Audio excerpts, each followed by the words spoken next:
नमस्कार मेरे प्यारे दोस्तों, मेरा नाम विकास है और आप देख रहे हैं नॉलेज यूनिवर्स 1। दोस्तों, आज से अपने वीडियो में करंट अफेयर्स की सीरीज को हम लोग स्टार्ट करते हुए कुछ इंपॉर्टेंट क्वेश्चन को देखेंगे दोस्तों। और मैं रोज़ ऐसी क्वेश्चन जो ज़्यादा इंपॉर्टेंट क्वेश्चन होंगे उनको लाने की कोशिश करता रहूँगा। तो चलिए बिना किसी देरी के साथ शुरू करते हैं आज का वीडियो। दोस्तों, पहला क्वेश्चन आपके सामने है कि हाल में ही किस राज्य ने विश्वविद्यालय में ट्रांसजेंडर छात्रों को आयु सीमा में छूट दी है। दोस्तों, आपको मैं बताना चाहूँगा कि 2014 में हमारे देश के सुप्रीम कोर्ट ने जो ट्रांसजेंडर हैं, अर्थात जो अदर जेंडर होता है मेल फीमेल को छोड़कर, उनको थर्ड जेंडर की अनुमति, मतलब एक प्रकार से उनको अधिकार दे दिया है, उनको अपनाया है दोस्तों। और इसी को देखते हुए सबसे पहले 2015 में केरल ने क्या किया था, एक ट्रांसजेंडर पॉलिसी लाया था केरल सबसे पहले दोस्तों। उसके बाद कर्नाटक में भी दोस्तों, अगर आपको पता हो कि 1% सरकारी नौकरी में भी इनको ट्रांसजेंडरों को आरक्षण लागू करने वाला कर्नाटक पहला राज्य हुआ था। और अब जो केरल ने फिर से क्या किया है कि विश्वविद्यालय में जो भी ट्रांसजेंडर छात्र जाएंगे उनकी आयु सीमा समाप्त कर दी है, उनके लिए बिल्कुल छूट दे दी है। तो इसका आंसर होगा आपका केरल, अर्थात केरल राज्य ने क्या किया है दोस्तों कि ट्रांसजेंडरों को बिल्कुल आयु सीमा में छूट दे दी है। तो चलिए, आपको अच्छे से याद रखना है, इसका ऑप्शन नंबर 1 केरल सही होगा। चलिए देखते हैं नेक्स्ट क्वेश्चन हम लोग। IOA मैंने आज शॉर्ट फॉर्म में लिखा दोस्तों, इसका फुल फॉर्म होता है इंडियन ओलंपिक एसोसिएशन। तो दोस्तों, इसने टोक्यो ओलंपिक में स्वर्ण पदक जीतकर जो भी एथलीट लाएगा उनके कोच को कितना पुरस्कार देने की घोषणा की है। दोस्तों, वैसे तो हर राज्य ने एक अलग अलग घोषणा की है कि अगर हमारे राज्य का कोई भी एथलीट स्वर्ण पदक या सिल्वर पदक, जो भी जैसा भी पदक लाएगा, उसके अनुसार उन्होंने उसकी राशि रखी है। लेकिन उनके जो कोच को राशि देने की बात है, तो इंडियन ओलंपिक एसोसिएशन ने इस वर्ष 12.5 लाख रुपए, अर्थात 12.5 लाख रुपीज देने की घोषणा की है कि जो भी कोच, जिनका भी स्टूडेंट लाएगा, उनको हम 12.5 लाख रुपए देंगे। अच्छा, इसको देख के आपके दिमाग में क्वेश्चन भी उठ रहा होगा कि अगर सिल्वर और ब्रॉन्ज मेडल लाता है एथलीट तो कोच को कितना मिलेगा। तो देखिए, सिल्वर मेडल अगर लाता है तो वहाँ पर 10 लाख रुपए कोच को दिए जाएंगे उसके, और अगर ब्रॉन्ज मेडल या कांस्य पदक लाता है उसको 7.5 लाख रुपए दिए जाएंगे। और ये 7.5 लाख रुपए भी देख के अगर एक क्वेश्चन और भी दिमाग में उठता होगा तो मैं आपको बताना चाहूँगा दोस्तों कि भारत में अगर आपको पता हो कि खेलों के क्षेत्र में सबसे महत्वपूर्ण जो पुरस्कार होता है, सबसे सर्वोच्च पुरस्कार वह होता है आपका राजीव गांधी पुरस्कार। अच्छे से याद रखना है, मैं इसलिए रिलेट करने के इनको भी बता दे रहा हूँ, ठीक है। राजीव गांधी पुरस्कार जो खेल के क्षेत्र में सबसे ज़्यादा सर्वोच्च पुरस्कार है भारत में, तो उसकी भी राशि पहले होती थी 7.5 लाख रुपए, जो भी जिसको भी मिलता था, वो बढ़ा के कर दी गई है दोस्तों अब 25 लाख रुपए, ठीक है। और इसके ही साथ साथ अगर हम लोग देखें और भी अन्य जैसे हैं, अर्जुन अवार्ड है दोस्तों, उसमें भी जो राशि थी वो 5 से बढ़ाकर 15 लाख हो गई है, ठीक है। ध्यानचंद अवार्ड था, उसकी भी 15 लाख हो गई है। और जो कोच को मिलता था द्रोणाचार्य, तो जो नियमित रूप से होंगे द्रोणाचार्य, उनको भी 5 से बढ़कर 10 लाख रुपये पर ईयर हो गई है दोस्तों। तो ये राशियां भी आपको याद रखना है, पूछ देते हैं। तो राजीव गांधी की कितनी हो गई है, 25 लाख, जो भी जिसको भी राजीव गांधी पुरस्कार मिलेगा दोस्तों। और इसके अतिरिक्त टोक्यो ओलंपिक की जो हम लोग क्वेश्चन में बात कर रहे थे अभी, कि यदि कोई खिलाड़ी स्वर्ण पदक लेकर आता है तो उसके कोच को 12.5 लाख रुपए इंडियन ओलंपिक एसोसिएशन देगा। चलिए देखते हैं नेक्स्ट क्वेश्चन। क्वेश्चन क्या है दोस्तों, देखिए कि हाल में ही कौन सा देश फेसबुक के विकल्प के रूप में जोगाजोग नाम का अपना एक सोशल मीडिया प्लेटफॉर्म विकसित कर रहा है। नाम देखेंगे जोगाजोग, ठीक है। तो दोस्तों, ऐसा विकसित करने वाला देश है बांग्लादेश, ठीक है। इसका ऑप्शन नंबर 2 सही है। बांग्लादेश ने क्या किया दोस्तों कि फेसबुक के विकल्प के रूप में एक जोगाजोग करके अपना एक खुद का प्लेटफॉर्म बना रहा है, जिससे वो किसी से भी सूचना को शेयर ना करना पड़े और उनके अपना भी जो भी है स्थानीय कहें या देश के अपना एक प्लेटफॉर्म मिल सके, अपने एक एप्लीकेशन का विकास हो सके, ठीक है। इसके साथ साथ दोस्तों, बांग्लादेश जो है वो व्हाट्सएप के विकल्प में भी एक अल्पन नाम का अपना खुद का सॉफ्टवेयर बना रहा है, ठीक है, अल्पन नाम से। और अगर बांग्लादेश की मैं बात कर रहा हूँ दोस्तों, बांग्लादेश की राजधानी क्या है, बांग्लादेश की राजधानी दोस्तों ढाका है, लिख लीजिए यहाँ पे ढाका। और अगर इसकी मुद्रा की बात करें बांग्लादेश की, तो क्या है, टका यहाँ की मुद्रा है दोस्तों। अगर प्रधानमंत्री की बात करूँ मैं, तो शेख हसीना वहाँ की प्रधानमंत्री हैं दोस्तों। और अगर राष्ट्रपति की बात करूँ तो अब्दुल हामिद। और यहाँ पे देखिए एक बिम्स्टेक का भी हेडक्वार्टर बांग्लादेश में ही है। चलिए देखते हैं नेक्स्ट क्वेश्चन हम लोग। तो आपको याद रखना ये क्वेश्चन कि जोगाजोग का नाम जो सोशल मीडिया प्लेटफॉर्म है वह बांग्लादेश विकसित कर रहा है। चलिए नेक्स्ट क्वेश्चन को देखेंगे हम लोग। हाल में ही किस राज्य की पैरा निशानेबाज, देखिए पैरा शब्द का अर्थ होता है दिव्यांग लोगों से, ठीक है, जो फिजिकली डिसेबल होते हैं दोस्तों। पैरा निशानेबाज रुबीना फ्रांसिस ने पेरू इवेंट में गोल्ड मेडल जीता है। तो वह कहाँ की हैं जो रुबीना फ्रांसिस जी हैं, तो ये कहाँ की हैं दोस्तों? तो इसका ऑप्शन नंबर 3 सही है, मध्य प्रदेश की हैं। कहाँ की हैं? रुबीना फ्रांसिस के बारे में आपको याद रखना है कि ये मध्य प्रदेश की हैं दोस्तों, और पैरा निशानेबाज हैं या शूटर हैं, आप कुछ भी कह सकते हैं इनको, जैसा भी आपको कहना। और इनके बारे में बता दूं दोस्तों कि इन्होंने 10 मीटर एयर पिस्टल में यह रिकॉर्ड कायम करा है। और रिकॉर्ड क्या बनाया है दोस्तों? विश्व रिकॉर्ड बना दिया इन्होंने 238.1 मैं लिख दे रहा हूं आपको, इसमें 238.1 पॉइंट हासिल किए। और इससे पहले यह रिकॉर्ड तुर्की की आयसेगुल पहलवान लार, नाम बड़ा है, मैं लिखे दे रहा हूँ अगर आप लोगों को समझ में आ जाए। आयसेगुल, ठीक है, पहलवान नहीं है लेकिन ये पहलवान है, ठीक है, लार। तो ये महिला थी, इनके नाम ये रिकॉर्ड था इससे पहले। तो रुबीना फ्रांसिस जी ने इसको तोड़ते हुए स्वर्ण पदक हासिल किया है, पैरा निशानेबाज हैं। और एक चीज़ और दोस्तों, इसके साथ ही जो टोक्यो में इस ओलंपिक के बाद पैरा ओलंपिक होंगे दोस्तों, उसमें अभी भारत की तरफ से इन्होंने कोटा प्राप्त किया है इसके साथ ही। चलिए नेक्स्ट क्वेश्चन देखते हैं हम लोग। हाल में यूनेस्को की, देखिए वर्तमान बैठक चल रही है यूनेस्को की 44वें सत्र की बैठक जो चीन के फुजो में चल रही है। फुजो वहाँ का एक शहर है दोस्तों। तो भारत के किस मंदिर को विश्व विरासत सूची में शामिल करने का निर्णय लिया गया है, ठीक है, यूनेस्को। अगर मेरे भाई बहनों जिनको यूनेस्को नहीं पता है, मैं बता दूं, ये एक ऐसी संस्थान है, इसका फुल फॉर्म होता है united nation science culture organization, ठीक है, scientific cultural educational scientific cultural organisation.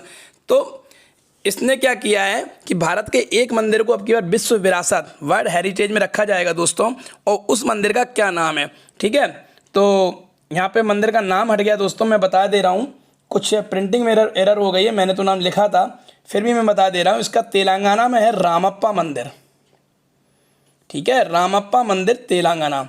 इस मंदिर की क्या खासियत है दोस्तों, इसके बारे में हम लोग कुछ जानेंगे कि इस मंदिर का नाम अपने ही शिल्पकार जिन्होंने इसको बनाया था, ठीक है, रामप्पा करके शिल्पकार थे, उन्होंने इसको बनाया था, उनके ही नाम पर फिर वहाँ के महाराजा जो गणपति देव थे, इन्होंने गणपति देव कौन थे? देखिए 12वीं शताब्दी के काकतीय वंश के राजा थे। इन्होंने अपने शिल्पकार रामप्पा के द्वारा खुश होकर जो मंदिर बनाया था उनके नाम से ही रख दिया था, और इसको अब वर्ल्ड हेरिटेज सूची में भी शामिल करने का निर्णय लिया गया है। 44 में जो ऑर्गेनाइजेशन चल रहा है वहाँ पर चीन के फुजो शहर में यूनेस्को का। और अगर मैं आपको बता दूं तेलंगाना के बारे में कुछ बात कर लेते हैं दोस्तों, क्योंकि इसका तेलंगाना से क्वेश्चन आ सकते हैं कि 2 जून 2014 में इस तेलंगाना की स्थापना हुई थी, और ये आंध्र प्रदेश से कट के एक नया बनाया गया था, ठीक है, नया एक राज्य बन गया तेलंगाना, और सबसे नवनिर्मित राज्य है, और इसकी राजधानी हैदराबाद है, सबको ही पता होगा। और जो ये मंदिर है रामप्पा मंदिर दोस्तों, यह रामप्पा मंदिर कहाँ पर है? ये वारंगल में पड़ता है, जहाँ वारंगल की दरी जो जीआई टैग के लिए फेमस है, आपको अगर याद हो तो। रामप्पा मंदिर को अब की बात वर्ल्ड हेरिटेज सूची में लेने के लिए यूनेस्को की 44वीं बैठक में निर्णय लिया गया है। नेक्स्ट क्वेश्चन देखते हैं हम लोग। हाल में ही टाइम मैगजीन ने भारत के किन 2 शहरों को टॉप 100 में रखा है या उसकी लिस्ट में शामिल किया है? तो दोस्तों इसमें जो भी ऑप्शन होगा, एक जो तीसरा ऑप्शन है इसमें थोड़ा सा अलग हो गया है, पता नहीं कैसे टाइपिंग मिस्टेक हुई है। उत्तरी गोवा लिख लेना यहाँ पे, ठीक है, उत्तरी गोवा। गोवा के 2 पार्ट होते हैं, उत्तरी गोवा और दक्षिणी गोवा। तो उत्तरी गोवा तथा जयपुर, ये 2 देश कह रहा हूँ मैं, सॉरी, 2 स्टेट हैं भारत के। इनको क्या है कि टाइम मैगजीन, जो अमेरिका की मैगजीन है टाइम मैगजीन दोस्तों, उसने इसको टॉप 100 में रखा है। अच्छा, मैं थोड़ी सी जयपुर के बारे में बात करना चाहूँगा कि अगर आप लोगों में कोई जानकारी हो तो कमेंट्स करके बता सकते हैं कि जयपुर की स्थापना किसने की। जो जयपुर राजधानी है राजस्थान राज्य की, तो किसने इसकी स्थापना की? तो दोस्तों अगर आप लोगों को नहीं पता तो मैं बता दे रहा हूँ कि सवाई राजा जयसिंह थे, लिख लीजिए सवाई, तो सवाई वहाँ की उपाधि होती थी, ठीक है। तो राजा जयसिंह द्वितीय थे, इन्होंने जयपुर की स्थापना की सन 1727 में, ठीक है। और जयपुर को की कुछ खासियत और समझेंगे हम लोग। इसे कहते हैं भारत का गुलाबी शहर। क्या कहते हैं दोस्तों? गुलाबी शहर, पिंक सिटी ऑफ इंडिया। और दोस्तों कुछ और है कि जो मोटेरा जो अब नरेंद्र मोदी स्टेडियम के नाम से बन गया है गुजरात का, उसके बाद विश्व का दूसरा सबसे बड़ा जो स्टेडियम बनने जा रहा है वह भी जयपुर में ही बन रहा है, क्रिकेट का स्टेडियम। ठीक है, तो कुछ क्वेश्चन जयपुर से आ सकते हैं, इसको आप लोग ध्यान देंगे। ठीक है, चलिए नेक्स्ट क्वेश्चन देख लेते हैं हम लोग। तो इसका अभी जो था कि जो 100 बेहतरीन शहरों की लिस्ट में किसको रखा है, उत्तरी गोवा तथा जयपुर को। नेक्स्ट क्वेश्चन देखते हैं दोस्तों कि हाल में ही वर्ल्ड कैडेट कुश्ती चैंपियनशिप में गोल्ड मेडल जीतने वाली भारतीय महिला रेसलर कौन है। देखिए कल 25 और 24 जुलाई में ये न्यूज़ बहुत चली कि प्रिया मलिक जी ने जीता सोने का तमगा, और लोगों ने इसका इतना हाइप कर दिया कि जैसे ओलंपिक में हो गया है, कन्फ्यूजन कर दी पैदा व्यू देखने के चक्कर में। तो मैं आपको बता दूं कि ये जो वर्ल्ड कैडेट कुश्ती चल रही है ये हंगरी में चल रही है, हंगरी देश में। ठीक है, वहाँ की राजधानी क्या है, बुडापेस्ट, हंगरी की। तो वहाँ चल रही है दोस्तों बुडापेस्ट में, और ये वर्ल्ड कैडेट कुश्ती अलग हो रही, जिसको जीता है प्रिया मलिक ने, हरियाणा की हैं ये। तो प्रिया मलिक जी ने 75 kg वर्ग में गोल्ड मेडल जीता है दोस्तों। ठीक, तो ये ओलंपिक का नहीं है, इससे दूर रिलेटेड करना है, आप लोग सोचो कि ये टोक्यो ओलंपिक का है। चलिए नेक्स्ट देखते हैं कि G20 पर्यावरण मंत्रियों की बैठक 2021 में मेजबानी कौन सा देश करेगा। ये भी बहुत अच्छा क्वेश्चन है दोस्तों, आने के बहुत चांसेस हैं। देखिए G20 से मतलब हो गया ग्रुप ऑफ 20। देखिए ग्रुप ऑफ 20 से कई लोग ये समझ लेते हैं कि 20 देशों का ग्रुप, ऐसा नहीं है दोस्तों। आप इसके बारे में थोड़ी सी मैं चर्चा करूँगा, आप लोग भी सुनेंगे कि जो ग्रुप ऑफ 20 है दोस्तों G20, इसमें 19 देश हैं और एक देशों का यूरोपियन समूह है पूरा। उसमें कितने हैं, 28 देश आते थे, लेकिन अब अगर ब्रिटेन निकल गया तो कितने बचे, 27। तो 27 अलग देश हैं, 19 अलग हैं, ऐसे बनता है G20। ठीक है, G20 की और बात करूं तो इसकी स्थापना 26 सितंबर 1999 में हुई थी। प्रथम अधिवेशन इसका 15 नवंबर 2008 में हुआ था। ठीक है, और इसकी बात करूं मैं आपके सामने कि अच्छा मेज़बानी कौन करेगा, इसका ऑप्शन नंबर 2 सही है कि अब की बार G20 की मेज़बानी इटली करेगा। और इटली की अगर बात करें दोस्तों तो इटली की राजधानी क्या है, रोम। और रोम किस नदी के किनारे है, टाइबर नदी के किनारे बसा हुआ है। अच्छा इटली ही अब की बार ऐसा देश है जिसने यूरो 2020 जो फुटबॉल का अभी चैंपियनशिप हुई थी उसको जीता है दोस्तों। और एक क्वेश्चन और आ जाता है कि इटली की गंगा किसे कहते हैं, तो वो पो नदी को कहते हैं दोस्तों। ठीक है, तो कई क्वेश्चन इटली से बन जाते हैं।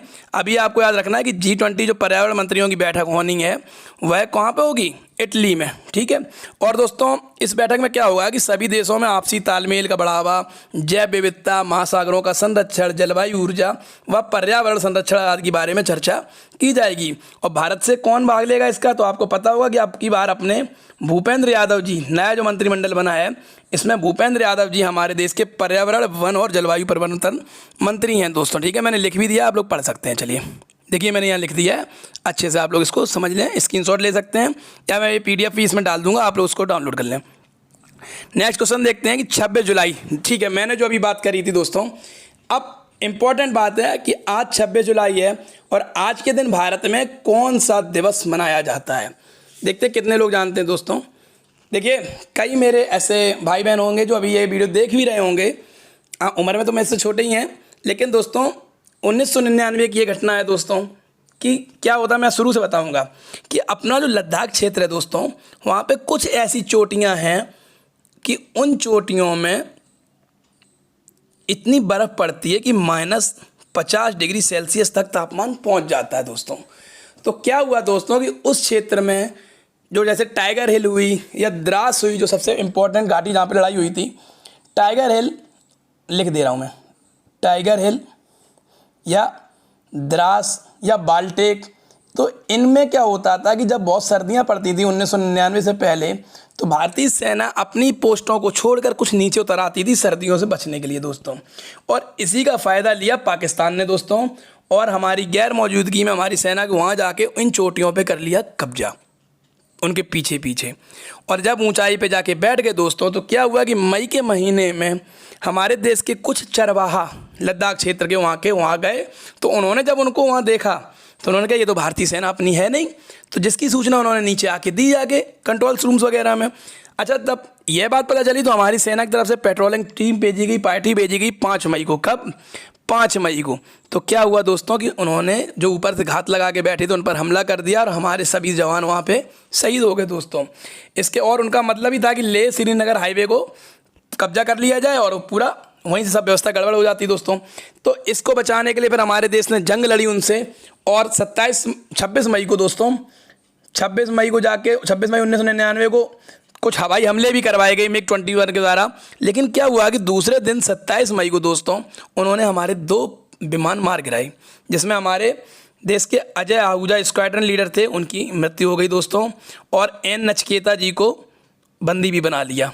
ठीक है, तो दोस्तों इस प्रकार फिर माननीय अटल बिहारी जी ने इसे घोषित किया कि कारगिल में अब युद्ध के आसार है। पहले मामूली घुसपैठ समझी जा रही थी दोस्तों, लेकिन हमारे वीर, हमारे शौर्यों ने, हमारे देश के जवानों ने बहुत बहादुरी से काफ़ी शहीद भी हो गए दोस्तों, लेकिन अपनी कारगिल की चोटी पर विजय प्राप्त करी। इसीलिए प्रति वर्ष 26 जुलाई को हम लोग कारगिल विजय दिवस के रूप में मनाते हैं दोस्तों। ठीक है, और आज भी 26 जुलाई है, तो माननीय राष्ट्रपति रामनाथ कोविंद जी आज द्रास में जाएंगे और वहाँ पे हमारे शहीदों को श्रद्धांजलि अर्पित करेंगे। हम लोग उनको नमन करते हैं दोस्तों। और अब देखेंगे नेक्स्ट अपना 10वां क्वेश्चन, वैंक विद ए सॉल इक्विट्स पुस्तक को किसने लिखा है? इंपॉर्टेंट पुस्तक है दोस्तों, इसलिए मैंने इसमें रखा है। तो अभी आपको पता होगा कि भारत के पूर्व RBI governor D Subba Rai ji ने, सुब्बा राय जो थे, डी सुब्बा राय, दुबुर्री सुब्बा राव करके इनका पूरा नाम था दोस्तों। तो इन्होंने डॉक्टर C.K. गैरियाली जी, इनकी एक पुस्तक का विमोचन किया जिसका नाम है बैंक विद ए सॉल इक्विट्स। ठीक है, तो C.K. गैरियाली, इसका ऑप्शन नंबर 1 सही होगा, याद रखना है। चलिए लास्ट क्वेश्चन देख लेते हैं और इसके साथ ही वीडियो को एंड करेंगे। सभी इंपॉर्टेंट है, मैंने ये बोनस में रखा है क्वेश्चन, टॉप 10 करके रहा था, फिर मैंने इसमें 11 क्वेश्चन कर दिए कि हाल में ही किस बैंक ने राष्ट्रपति भवन में अपनी शाखा का उद्घाटन किया है? देखिए दोस्तों, अभी हाल में ही SBI ने अपनी एक नई ब्रांच राष्ट्रपति भवन में खोली है दोस्तों, और इसके पहले कस्टमर भी हमारे माननीय महामहिम राष्ट्रपति जी रामनाथ कोविंद जी बने हैं दोस्तों, और उन्होंने इसका उद्घाटन किया है। ठीक है दोस्तों, तो इसके साथ ही आज का वीडियो समाप्त होता है। अगर वीडियो पसंद आया हो दोस्तों तो इसको लाइक करें, सब्सक्राइब करें अपने दोस्तों के साथ। मिलते हैं नेक्स्ट वीडियो में, तब तक के लिए धन्यवाद।